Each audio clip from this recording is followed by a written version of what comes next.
When you want to build a daily practice routine or even a weekly practice routine, what I try and get people to understand is really there's 3 levels that I want you to think about when it comes to practice. Level 1 is visualization and theory. So fretboard visualization and music theory, guitar theory, whatever you want to call it. So what's great about this level is that this is where all of your studying is, your comprehension, memorization. So when you look down at your fretboard and you want to see a particular scale, whether or not you can actually see it clearly or whether or not there's certain spots that are a little bit fuzzy. And what's great about this practice level is that this can be done when you don't have your guitar with you. You might be traveling or you might be at work or something like that. I used to do this a lot in my study halls when I was in high school, not even recognizing what I'm talking about right now. But I would take, a chart. And normally I'd have a piece of paper and I would draw out a fretboard while I was in my study hall and then, put all the frets in. And then I would start drawing out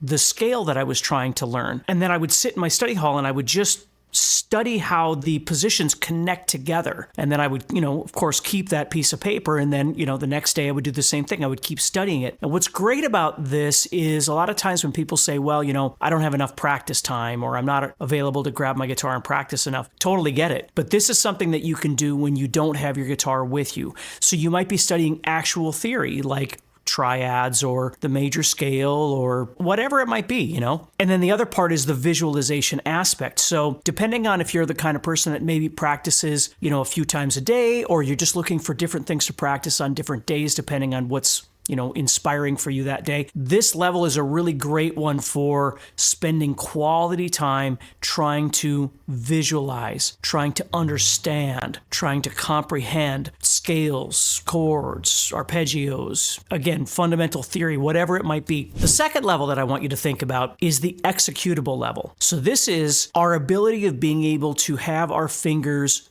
do the things we want them to do in the way we want them to do it, right? So developing strength, developing speed, developing stamina to the extent that we see the need. A shred guitar player is going to try and develop those things maybe further than a blues player might. But again, these are generalizations, but you get the idea. Acoustic player might want to develop finger picking a little bit more than something else. So we all have our preferences, and that's why this is important to know this second level of what it is that you need to be able to get to the place you want to go with your guitar playing. So developing these skill sets, and it could be anything from, rudimentary practice of exercises in some way to develop your picking or your, flexibility of your fingers or the strength in your fingers or whatever it might be. Synchronicity between the two hands. Again, finger picking patterns, all that kind of stuff, to bending and vibrato and all of those kind of techniques. Anything that's an executable fits into this. And this is a pretty hefty category, of course, but that's something to think about. So you need to balance that as well. And then for me, the third level of this whole thing is the creative aspect of playing. And again, not trying to be offensive in any way, but some people require more creativity and some people maybe require a little less creativity. Although there's certainly, musical creativity in all of us. If you were playing a song and, you're deciding when you want to strum a little bit harder or a little bit softer, the dynamic element of the song, that's a creative element for sure. Or maybe you're embellishing those chords in a way, that isn't in the original cover song, but you're doing it a certain way. Just you like the sound of that, or you feel an impulse to want to adjust certain things while you're playing. Again, a creative element, musical element. But think about it even further down the line. If you were someone who's trying to learn how to improvise and you're trying to convert from visualizing scales and practicing these scales to making the scales actually sound musical, that's the creative level for sure. Maybe you're a songwriter, right? And you're trying to figure out how to construct a song, that would be a creative level. If you're maybe visualizing the fretboard in level 1 and you've been practicing navigating that visual in your head, you're practicing navigating, that's level 2. And now maybe what you want to do is you really want to start trying to just explore musicality and where,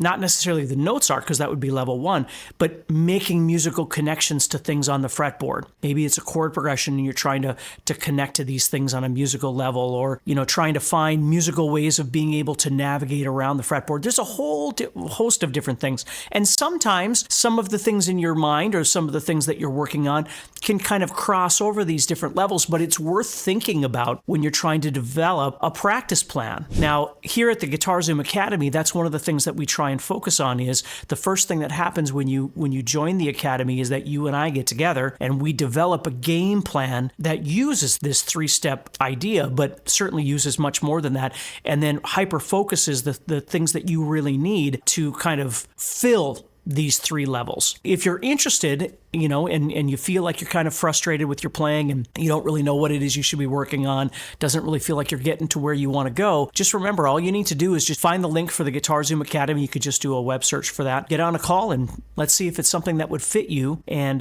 if you'd be interested in signing up for. So anyway, take care, stay positive, think about this a little bit, see if you can use this in your playing and in your practice, and help you a little bit in organizing yourself in what you're trying to accomplish with your practicing. All right, take care.